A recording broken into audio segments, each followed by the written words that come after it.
Frequency was the first game in the long line of successful music games by a company called Harmonix. You may know them best for their extremely popular music rhythm games Guitar Hero and Rock Band. But before Harmonix made it big, Frequency, their very first game, was about to pave the way and inspire them to make a multi-billion-dollar franchise. So let's take a look at what that paved road looks like now. Now, as far as Frequency goes, the gameplay is pretty straightforward for the most part. You start out by creating an avatar called a Freak, and then pick the difficulty. From here, you're going to start out on stage 1, where you can pick 4 songs and a 5th song only when you've met certain requirements. And finally, you choose which arena you want to play in, which is a Res-Tron-esque cyberspace location with an octagonal tunnel comprised of 8 tracks, which you can move freely throughout. And each one of these tracks represents a different instrument, such as drums, bass, guitar, vocals, etc. I think the best way to describe Frequency's gameplay is a mixture between Atari's Tempest and Konami's Beat Mania. In the middle of each track, there are notes that must be played in order to capture said track. Once you have successfully pressed 2 measures of a track, it will autoplay until you reach the next area in the song. From here, you can work on other tracks by moving left or right, like vocals, or you can even freestyle some DJ record scratching using the analog stick.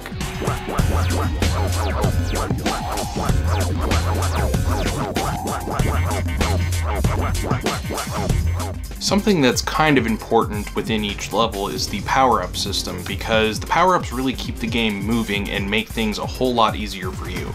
The way you obtain these power-ups is by completing a specific track that has yellow power-up notes on it. Once you capture that track, meaning that you hit the note successfully, you'll get that power-up in your inventory. These are really great and help you rack up points. There's a multiplier power-up that can multiply your score depending on which notes you hit and when you hit the power-up. There's another power-up that can also help you capture an entire track automatically, which is really helpful for certain tracks that you're having difficulties with. You also have an audience HP bar, which is used as a visual aid to tell you how well or how not well you're doing. If you make too many mistakes, the bar will deplete, which in turn will cause you to get a game over. And when you do inevitably fail, you're going to hear that crowd boo and you're going to have mad hardcore Guitar Hero flashbacks.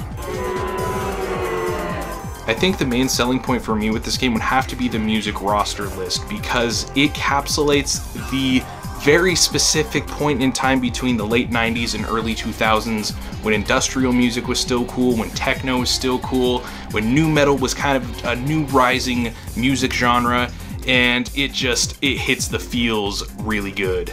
Some of the artists featured in this game are Crystal Method, DJ Qbert, BT, Orbital, and fucking Fear Factory.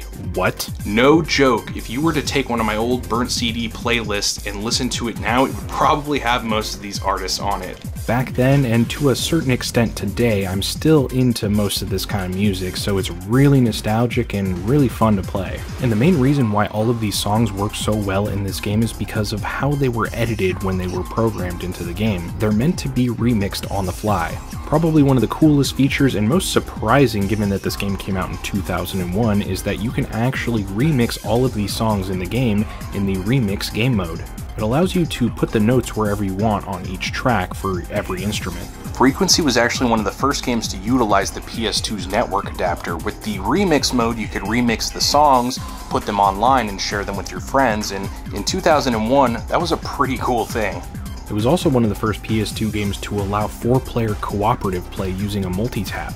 But 4 people playing this game on one screen, that just screams headache, migraine, not fun. There's really not much to this game, with 25 songs, 5 stages, 8 arenas, and you can probably beat it all within an hour or 2 if you're really good at rhythm games. Unfortunately, I cannot pass the 3rd stage in normal mode, and it's a shame because one of the biggest downsides to this game is that you cannot play every single track in one specific mode. In other words, if I wanted to play through the entire game, every song, every stage on easy mode, well, too bad, because you can't. You have to first go into a harder difficulty, beat those levels that you already beat on easy to unlock further levels. Does that make any sense? No, it doesn't.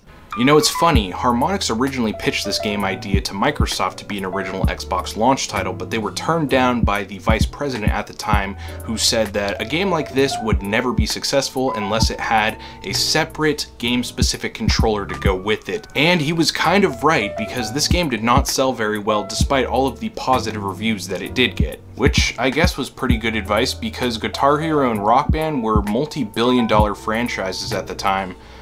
They made a lot of money, like stupid money, stupid. If you're someone who's really into rhythm games and you haven't played this, I would give it a go. I don't know, honestly, I prefer the sequel to this game, Amplitude. It's a decent game for what it is. It's got a fucking great soundtrack, that's for sure. I like to think of myself as someone who knows what they're talking about when it comes to rhythm games. I've been playing them for 15 years, and I can safely say that this game is just okay. It's not amazing by any means. If you're gonna play anything, just play the sequel. Or just play Guitar Hero, because this game is fucking awesome. And that's gonna do it for this video. Thank you guys so much for tuning in. Let me know down below if you've played this game before, if you remember it, or if you're into rhythm games at all. Leave a comment. And if you enjoyed the video, be sure to hit that like button and subscribe to the channel, because I do videos like this every week, so there's always something to watch. Links to all my social media and merch store are down below in the video description, and thank you guys for tuning in. I'll see you next time in the Nerd Lair.